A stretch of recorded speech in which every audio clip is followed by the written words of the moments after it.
I had a really affirming moment. I ran my first quiet book club and it was a success.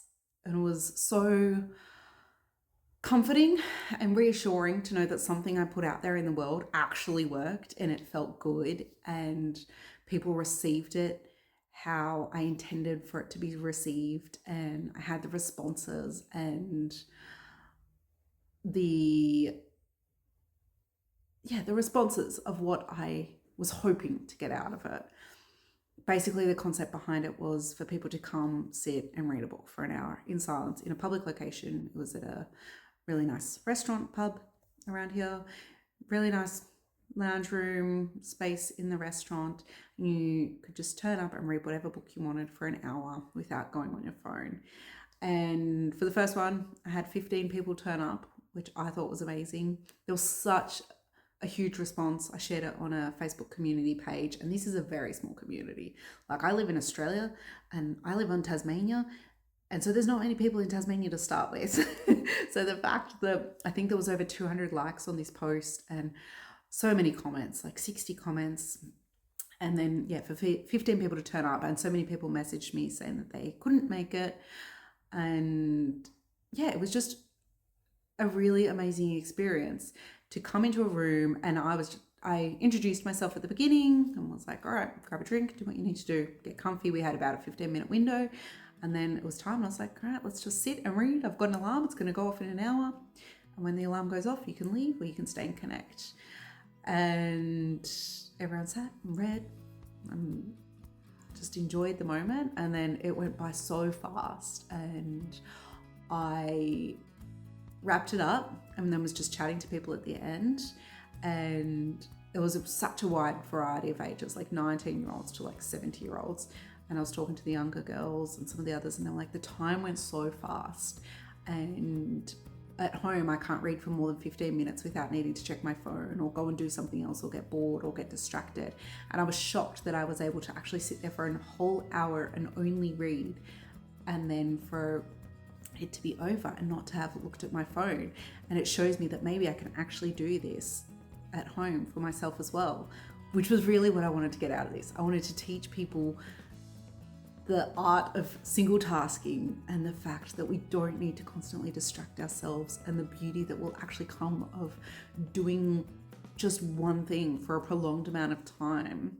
Like, something I've been practicing lately is, rather than typing things on my computer, I've been writing them in a journal. So it improves your writing and you don't have the distractions of other tabs on your computer, and you just write.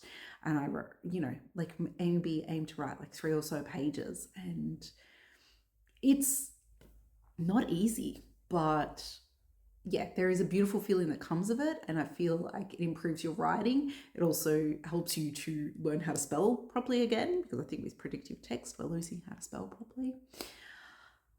But the feeling that people had at the end of the book club was really what I'd wanted to cultivate in this space. Is just everyone stayed around and chatted. I think maybe like 1 or 2 people left, but it was over an hour later before the last person left. And they connected with each other. There were so many new people to the area, like myself, and they made friends. Somebody dropped somebody else home. And it was really about doing this simple task in quiet together, created these new connections, which was, it wasn't necessarily I was after the connections, but it was part of it. Like, that being in real life, doing things in real life is so much more valuable than doing things like on your phone, like sitting in public and sitting on your phone, like actually just sitting in a room. There was a level of connection there. So I was really proud of that. The fact that I was able to put this out there. I think I did it within about 2 weeks. I organized the venue, maybe 3 weeks. I created a flyer. I put the flyer up in about 4 places. I put it on 2 community groups, and 1 community group got a really big response. So then what I did the day before, I reposted in the community groups that it was going to be on the next night. I reconfirmed with the venue, and then everyone that had commented on the very first post, I went and directly messaged and just was like, hey, just wanted to remind you, the Quiet Book Club is tomorrow night. Would love to see you there. And people really liked that. It was really nice. Like, I think probably 80% of the people responded, which was really cool. And a lot of them came, a lot of them sent their apologies and said they're going to come next time.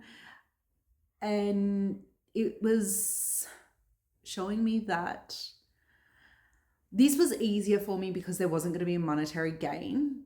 But when I do come up with the thing that I'm going to monetize, hopefully this channel, if I can work out how to do that, then, or even my cacao business, I'm going to be able to sell cacao.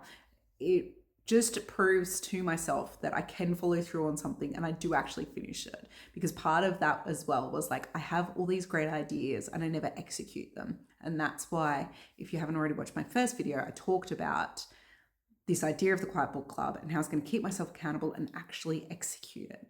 And it feels really good to have seen that through and be able to come out the other side and realize it was a success and realize we're going to keep doing it. Like, it's going to happen again next month. There is no monetary gain in it. It's just a beautiful experience.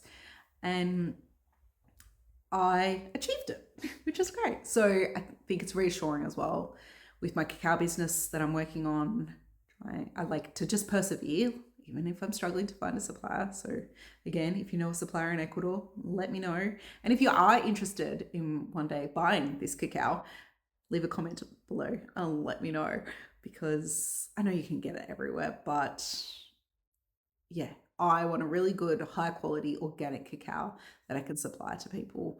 And I think one day I would like to hold space in a meditative cacao situation. I do meditation every day and love meditating. And I love cacao. So I think being able to combine the two and just sit there in a room in silence again with other people and to just drink your cacao and be in a meditative state would be a beautiful event to hold too. So that's a future me thing. Yeah, I think that's all I want to share for today. I just wanted to update you and I guess encourage you that if you have an idea, execute it, and even start with the one that's not going to make you any money. It's not going to be life-changing necessarily, and who knows, maybe it will be. But believe in yourself, because I think that's what I've been lacking, is belief in myself, that I can actually follow through on things and that I can achieve the life that I want. I want to live the slower paced life. I want to live intentionally, and I am doing it. So this was really reconfirming of that. And I hope that you're able to realize that you can live the life that you want to be living too. And you just have to believe in yourself. And I can believe in you for you, because I think it's nice to have other people believe in you too, and to believe in your ideas, no matter how wild and crazy they are. It's just nice to have somebody there being like, I got your back. You can do this. So thanks and have a beautiful day.